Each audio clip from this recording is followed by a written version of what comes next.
Add some shrimp to a hot pan and saute for about a minute, or until they are opaque and pink. Season with salt. Remove and set aside.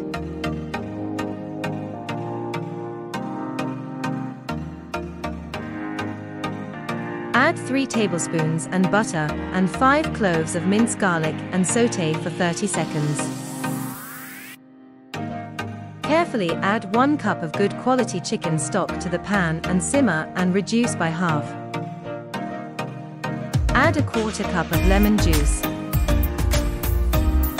Add your cooked spaghetti noodle to the pan and toss thoroughly to coat.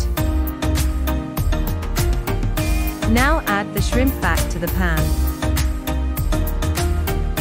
Add a 1/4 cup of lemon juice. Now add the shrimp back to the pan. Stir well to combine all the ingredients. Serve and enjoy.